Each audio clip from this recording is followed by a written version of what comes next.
നിങ്ങൾ എപ്പോഴെങ്കിലും ഒരു സിനിമ നല്ലതാണെന്ന് അറിഞ്ഞിട്ടും OTTയിൽ വരട്ടെ എന്ന് വിചാരിച്ചിട്ടുണ്ടോ? മലയാള സിനിമ ഇന്ന് നേരിടുന്ന ഒരു വലിയ പ്രതിസന്ധിയെക്കുറിച്ചാണ് നമ്മളിന്ന് സംസാരിക്കുന്നത്. തിയേറ്ററും OTT പ്ലാറ്റ്ഫോമുകളും തമ്മിലുള്ള ഒരു വിഭജനം, ഒരു വേർതിരിവ്. ഇത് നമ്മുടെ സിനിമയെ എങ്ങനെയാണ് പിന്നോട്ട് വലിക്കുന്നത്? പ്രത്യേകിച്ച് നല്ല സിനിമകളെ ഇത് എങ്ങനെയാണ് ഇല്ലാതാക്കുന്നത്? നമുക്ക് പരിശോധിക്കാം. ആദ്യം നമുക്ക് തിയേറ്ററുകളിലെ അവസ്ഥ നോക്കാം. 2025 ജനുവരിയിൽ മാത്രം 28 സിനിമകൾ തിയേറ്ററിലെത്തിയപ്പോൾ അതിൽ വിജയം കണ്ടത് ഒരേ ഒരു ചിത്രം, രേഖാചിത്രം. ബാക്കിയെല്ലാം മുടക്ക് മുതൽ പോലും കിട്ടാതെ തകർന്നടിഞ്ഞു.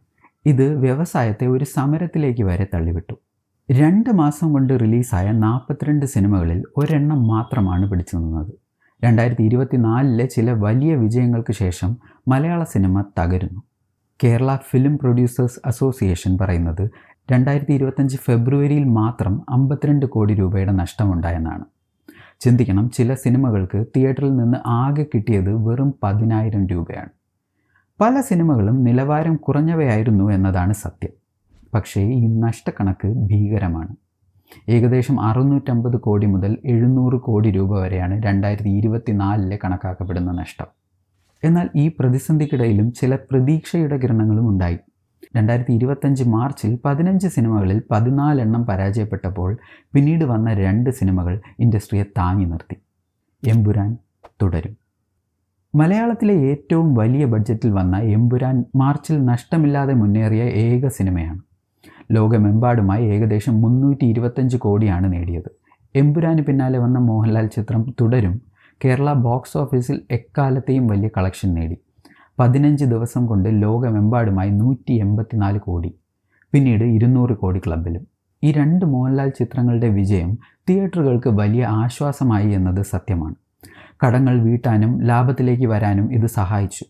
ഇതിൽ നിന്ന് ഒരു കാര്യം വ്യക്തമാണ്: മികച്ച ഉള്ളടക്കവും വലിയ താരമൂല്യവും അസാമാന്യമായ പ്രമോഷനും ഉണ്ടെങ്കിൽ ഇപ്പോഴും ആളുകൾ തിയേറ്ററിലേക്ക് വരും. പക്ഷേ എത്ര സിനിമകൾക്ക് ഇത് സാധ്യമാകും? ഇനി OTTയിലേക്ക് വരാം. ഇതൊരു ഇരുതല മൂർച്ചയുള്ള വാളാണ്. പാൻഡമിക്കിന് ശേഷം OTT ഒരു രക്ഷകനെ പോലെയായിരുന്നു. തിയേറ്ററിൽ ഓടാത്ത സിനിമകൾ പോലും നല്ല വിലയ്ക്ക് OTTയിൽ വിറ്റ് നിർമ്മാതാക്കൾ രക്ഷപ്പെട്ടു. എന്നാൽ ഇന്ന് OTT പ്ലാറ്റ്ഫോമുകളിൽ സിനിമകൾ നിറഞ്ഞു കവിഞ്ഞതോടെ കഥ മാറി. വലിയ ഹിറ്റുകൾക്ക് മാത്രമേ നല്ല പണം കിട്ടുന്നുള്ളൂ. പരാജയപ്പെട്ട സിനിമകൾക്ക് തുച്ഛമായ തുകയാണ് ലഭിക്കുന്നത്. ഇത് നിർമ്മാതാക്കളെ കൂടുതൽ പ്രതിസന്ധിയിലാക്കുന്നു. എന്നാൽ OTT രക്ഷിച്ച സിനിമകളുമുണ്ട്. ഉദാഹരണത്തിന് ഖൽബ് തിയേറ്ററിൽ തകർന്നടിഞ്ഞു. പക്ഷേ OTTയിൽ അതിൻ്റെ കഥ പറച്ചിലിൻ്റെ ആഴം കൊണ്ട് ശ്രദ്ധിക്കപ്പെട്ടു. വിശേഷം എന്ന സിനിമയും ടിക്കറ്റ് വിൽപ്പനയിൽ പിന്നിലായിരുന്നു. എങ്കിലും OTTയിൽ വൈകാരികമായ അവതരണത്തിന് പ്രശംസ നേടി. ഭരതനാട്യം തിയേറ്ററിൽ പരാജയമായിരുന്നെങ്കിലും OTTയിൽ ലക്ഷക്കണക്കിന് സ്ട്രീമിംഗ് മിനിറ്റുകൾ നേടി ഹിറ്റായി. ഇതിനർത്ഥം നല്ല സിനിമകൾക്ക് പ്രേക്ഷകരുണ്ട്, പക്ഷേ അവർ തിയേറ്ററിൽ എത്തുന്നില്ല. ഇവിടെയാണ് നിരൂപണങ്ങളുടെയും പ്രേക്ഷകരുടെ മാറുന്ന സ്വഭാവത്തിൻ്റെയും പങ്കുവരുന്നത്. റിവ്യൂകളോടുള്ള അമിത ആശ്രിതത്വം. പ്രേക്ഷകർ ഇന്ന് സിനിമ കാണണോ വേണ്ടയോ എന്ന് തീരുമാനിക്കുന്നത് ആദ്യ ദിവസത്തെ റിവ്യൂ നോക്കിയാണ്. പ്രത്യേകിച്ച് കോക്കിനെ പോലുള്ള യൂട്യൂബ് നിരൂപകരുടെ തീവ്രമായ അഭിപ്രായങ്ങൾ വലിയ സ്വാധീനം ചെലുത്തുന്നു. നല്ലത് അല്ലെങ്കിൽ മോശം. സിനിമ ഒന്നുകിൽ മാസ്റ്റർപീസ് അല്ലെങ്കിൽ തനി പരാജയം. ഇതിനിടയിലൊരു അഭിപ്രായമില്ല. ഇതൊന്നും പടം തിയേറ്ററിൽ പോയി കാണാതിരിക്കാൻ ഒരു കാരണമല്ല എന്ന് എടുത്തു പറഞ്ഞിട്ടുള്ള ചില വീഡിയോസിൻ്റെ താഴെ പോലും അത്ര പോരല്ലേ, അപ്പോൾ അതും പോയി, OTT വരട്ടെ, ഇതുപോലുള്ള കമൻറ്റ്സ് കാണാം. പക്ഷേ കല ഒരിക്കലും 100% കുറ്റമറ്റതാകില്ല എന്ന സത്യം നമ്മൾ മറക്കുന്നു. ചെറിയൊരു കുഴപ്പമുണ്ടെന്ന് റിവ്യൂവിൽ പറഞ്ഞാൽ മതി, ആളുകൾ പറയും, എന്നാൽ പിന്നെ OTT വരട്ടെ. അമിതമായ ലാഭയിച്ചയില്ലാതെ നല്ല കലർപ്പില്ലാത്ത റിവ്യൂകൾ പറയുന്ന ഷസാം, ഉണ്ണി വ്ലോഗ് പോലുള്ളവരും ഉണ്ട്. പിന്നെ ജർമ്മനിയിൽ അസൗകര്യങ്ങൾ കാരണം വൈകി വരുന്ന ദി മല്ലു അനലിസ്റ്റിൻ്റെ പൂർണ്ണമായ വിശകലനങ്ങളും ഉണ്ട്. പക്ഷേ മലയാളികൾക്ക് പ്രിയം റോസ്റ്റിംഗ് സ്വഭാവമുള്ള ബൈനറി അഭിപ്രായങ്ങളോടാണ്. എന്നാൽ പലപ്പോഴും നിർമ്മാതാക്കൾ ഈ കോക്കിനെയും ഷസാമിനെയും ഉണ്ണി വ്ലോഗിനെയും പോലുള്ളവരെ കുറ്റം പറയുമ്പോൾ യഥാർത്ഥത്തിൽ പ്രശ്നക്കാർ ക്ലിക്ക് ബെയ്റ്റ് തംബ്നെയിലുകളുമായി വരുന്ന ചില റിയാക്ഷൻ തിയേറ്റർ റെസ്പോൺസ് ചാനലുകളാണ്. പൊട്ടിത്തെറിച്ച ജനങ്ങൾ, തിയേറ്റർ കത്തിച്ച ജനങ്ങൾ എന്നൊക്കെ പറഞ്ഞ് പഴയ വീഡിയോകൾ എടുത്ത് സിനിമയുടെ ആദ്യ ഷോ കഴിയുന്നതിന് മുൻപേ നെഗറ്റീവ് പ്രചരണം നടത്തുന്ന ചാനലുകൾ. പിന്നെ ഇതുപോലുള്ള വ്യക്തിഗത ചാനലുകളും നിരവധിയുണ്ട്. ഇവരെക്കുറിച്ച് പ്രൊഡ്യൂസേഴ്സ് അസോസിയേഷൻ ഉൾപ്പെടെ ആരും സംസാരിക്കുന്നില്ല എന്നതാണ് വിചിത്രം. പക്ഷേ ഇതെല്ലാം ചേർന്ന് പ്രേക്ഷക മനസ്സിൽ ഒരു വേർതിരിവുണ്ടാക്കിയിരിക്കുന്നു. വീട്ടിലെ വലിയ സ്ക്രീൻ ടിവിയുടെ സൗകര്യം, എളുപ്പത്തിൽ OTTയിൽ വരുന്ന സിനിമകൾ, പുറത്തിറങ്ങാനുള്ള മടി, ഇതൊക്കെ ആളുകളെ തിയേറ്ററിൽ നിന്ന് അകറ്റുന്നു. പ്രത്യേകിച്ച് വലിയ സ്റ്റാർ വാല്യൂവോ കോമഡിയോ ആക്ഷനോ ഇല്ലാത്ത സിനിമകൾക്ക്. നാരായണീൻ്റെ 3 ആൺമക്കൾ, ഭരതനാട്യം പോലെ നല്ല സിനിമകൾ പോലും തിയേറ്ററിൽ ആളില്ലാതെ ഒഴിഞ്ഞു കിടന്നു. ഈ സിനിമകളെല്ലാം പിന്നീട് OTTയിൽ ചർച്ചയായി.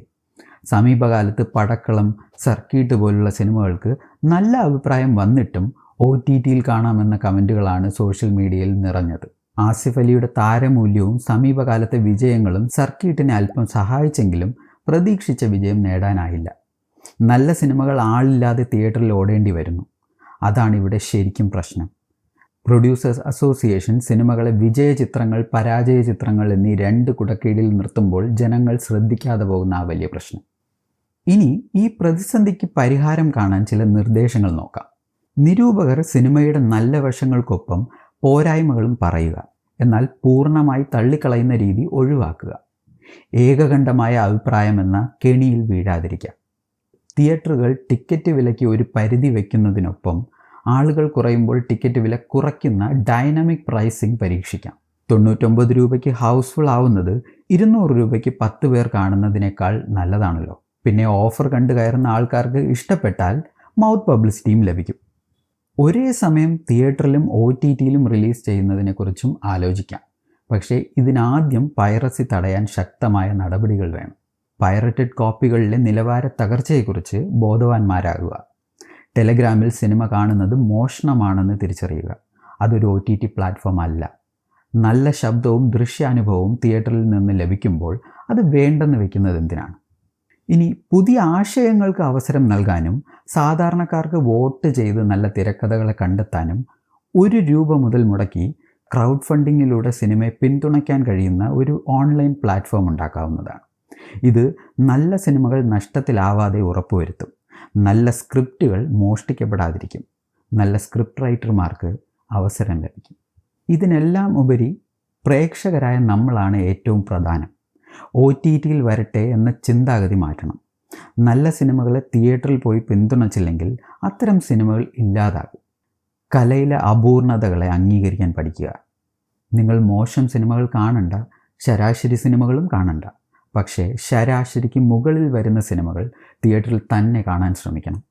ഇല്ലെങ്കിൽ നിർമ്മാതാക്കൾ പരീക്ഷണ സിനിമകൾ ചെയ്യാൻ മടിക്കും. കലാമൂല്യമുള്ള സിനിമകൾക്ക് ബഡ്ജറ്റ് കുറയും. നല്ല സിനിമകൾ ഉണ്ടാക്കുന്നവർക്ക് ഇനിയും സാമ്പത്തിക നഷ്ടം സംഭവിക്കും. ഒരുമിച്ച് തിയേറ്ററിൽ സിനിമ കാണുന്ന ആ കൂട്ടായ്മയുടെ അനുഭവം നഷ്ടപ്പെടും. നല്ല സിനിമകളുടെ നാടെന്ന മലയാളത്തിൻ്റെ പേരിന് പോലും ഇത് കോട്ടമുണ്ടാക്കിയേക്കാം. Let me tell you the dark period which happened in Kerala, where I used to predominantly keep shouting, what happened to my Malayalam cinema? Where has it gone? Kind of thing. പണ്ടൊരിക്കൽ സംഭവിച്ച ഈ കാര്യം വരെ ഇനിയും സംഭവിക്കാം.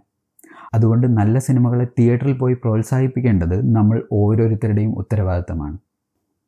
ഇനി ഈ video ചെയ്യാനുള്ള കാരണം, കഴിഞ്ഞ 3 വർഷത്തിൽ ഞാനും എൻ്റെ പങ്കാളിയും ഒരുപാട് ഒഴിഞ്ഞ തിയേറ്ററുകളിൽ സിനിമകൾ കണ്ടിട്ടുണ്ട്. ഈയിടെയായി അത് കൂടി വരുന്നു. പ്രത്യേകിച്ച് അന്യ സംസ്ഥാനങ്ങളിലെ തിയേറ്ററുകളിൽ മലയാള സിനിമകൾ റിലീസ് ചെയ്യാൻ മടിക്കുന്ന അളവിൽ കാര്യങ്ങൾ മാറിയിട്ടുണ്ട്. എൻ്റെ സുഹൃത്ത് വലയങ്ങളിൽ സാമാന്യ സ്വീകാര്യതയുള്ള ഒരു സിനിമാ നിരൂപകനാണ് ഞാൻ. പക്ഷെ കഴിഞ്ഞ കുറച്ച് വർഷങ്ങളായി മനുഷ്യരുടെ സ്വഭാവത്തിൽ പൊതുവെ ഒരു വ്യത്യാസം ഞാൻ ശ്രദ്ധിച്ചിട്ടുണ്ട്. ആർക്കും ക്ഷമയില്ല. ഉദാഹരണത്തിന് ഈ വർഷം കണ്ടതിൽ ഏറ്റവും കുറ്റമറ്റ സ്ക്രിപ്റ്റുള്ള രേഖാചിത്രത്തിനെക്കുറിച്ച് ഞാൻ എൻ്റെ സുഹൃത്തുക്കളോട് 100 പോസിറ്റീവ്സ് പറഞ്ഞു. പക്ഷേ അവസാനം പറഞ്ഞ 2 നെഗറ്റീവ്സ് കേട്ടതും ഒരാളുടെ കമൻറ്റ്. ഓൺലൈനിൽ മിക്സഡ് റിവ്യൂസാണ്, അത്ര പൊളിപ്പടമൊന്നും അല്ല അല്ലേ? ആ സംഭവത്തിന് ശേഷം അത്ര മോശമാണെങ്കിൽ മാത്രമേ ഞാൻ നെഗറ്റീവ്സ് പറയാറുള്ളൂ. അല്ലെങ്കിൽ പടം കൊള്ളാം, അത്രയേ ഉള്ളൂ. ഞാനൊരു ഇൻഫ്ലുവൻസർ അല്ല. നിങ്ങൾ ഈ വീഡിയോ ലൈക്ക് ചെയ്യേണ്ട, ഈ ചാനൽ സബ്സ്ക്രൈബും ചെയ്യേണ്ട. ഒരു വ്യക്തിയെങ്കിലും ഈ വീഡിയോ കണ്ടിട്ട് മാറി ചിന്തിച്ചാൽ അതാണ് ഈ വീഡിയോയ്ക്ക് കിട്ടുന്ന ലൈക്ക്. നന്ദി.